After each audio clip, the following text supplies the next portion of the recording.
All right, we're doing a study on 40 days in the Bible, and this is the first story, Genesis 7. The Lord then said to Noah, "Go into the ark, you and your whole family, because I have found you righteous in this generation. Take with you 7 pairs of every kind of clean animal, a male and its mate, and 1 pair of every kind of unclean animal, a male and its mate. And also 7 pairs of every kind of bird, male and female, to keep their various kinds alive throughout the earth.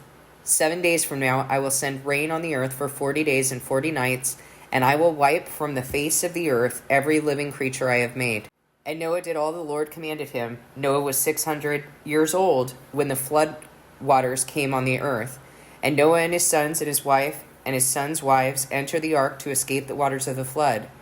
Pairs of clean and unclean animals, of birds, and of all creatures that move along the ground, male and female, came to Noah and entered the ark, as God had commanded Noah.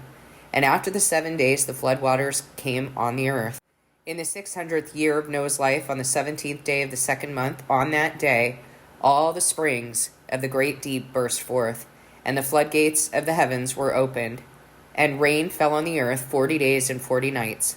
On that very day Noah and his sons, Shem, Ham, and Japheth, together with his wife and the wives of his 3 sons, entered the ark. They had with them every wild animal according to its kind, all livestock according to their kinds, every creature that moves along the ground according to its kind, and every bird according to its kind, everything with wings. Pairs of all creatures that have the breath of life in them came to Noah and entered the ark. The animals going in were male and female of every living thing, as God had commanded Noah. Then the Lord shut him in. For 40 days the flood kept coming on the earth, and as the waters increased, they lifted the ark above the earth. The waters rose and increased greatly on the earth, and the ark floated on the surface of the water. They rose greatly on the earth, and all the high mountains under the entire heavens were covered. The waters rose and covered the mountains to a depth of more than 15 cubits. Every living thing that moved on land perished: birds, livestock, wild animals, all the creatures that swarm over the earth, and all mankind. Everything on dry land that had the breath of life in its nostrils died.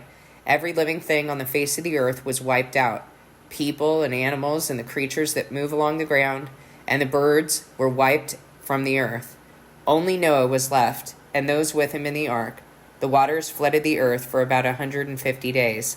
But God remembered Noah and all the wild animals and the livestock that were with him in the ark, and he sent a wind over the earth, and the waters receded. Now the springs of the deep and the floodgates of the heavens had been closed, and the rain had stopped falling from the sky. The water receded steadily from the earth. At the end of the 150 days the water had gone down, and on the 17th day of the 7th month the ark came to rest on the mountains of Ararat. The waters continued to recede until the 10th month, and on the first day of the 10th month the tops of the mountains became visible. After 40 days Noah opened a window he had made in the ark and sent out a raven, and it kept flying back and forth until the waters had dried up from the earth. Then he sent out a dove to see if the water had receded from the surface of the ground. But the dove could find nowhere to perch, because there was water all over the surface of the earth. So it returned to Noah in the ark.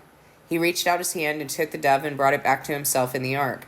He waited 7 more days and again sent out the dove from the ark. When the dove returned to him in the evening, there in its beak was a freshly picked olive leaf. Then Noah knew that the water had receded from the earth. He waited 7 more days and sent the dove out again, but this time it did not return to him. By the first day of the 1st month of Noah's 601st year, the water had dried up from the earth. Noah then removed the covering from the ark and saw that the surface of the ground was dry. By the 27th day of the 2nd month, the earth was completely dry.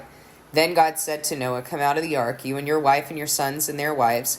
Bring out every kind of living creature that is with you, the birds, the animals, and all the creatures that move along the ground, so they can multiply on the earth and be fruitful and increase in number on it." So Noah came out together with his sons and his wife and his sons' wives, all the animals and all the creatures that move along the ground, and all the birds, everything that moves on land, came out of the ark, one kind after another. Then Noah built an altar to the Lord, and taking some of all the clean animals and clean birds, he sacrificed burnt offerings on it. The Lord smelled the pleasing aroma and said in his heart, "Never again will I curse the ground because of humans, even though every inclination of the human heart is evil from childhood, and never again will I destroy all living creatures as I have done. As long as the earth endures, seed time and harvest, cold and heat, summer and winter, day and night will never cease. Okay, so again, we're looking at this context of 40 days and the themes that we might see around 40 days, or what is the significance of 40 days? Because this is not just a coincidence that God specified 40 days for these different stories. So we're just going to keep going. I'll do each video on each story. Here there is a message of judgment. This is the theme here, is the theme of judgment and punishment and destruction, wiping out the wicked. And also a theme of purification, like of cleansing, because he's essentially cleansing the earth of evil and wickedness. So let's just keep these themes in mind, and we'll continue on in the next video. If you see a different theme or an additional theme, please write about it in the comments section. What is it that you're hearing in this story in which God flooded the earth, sent rain continuously for 40 days and 40 nights?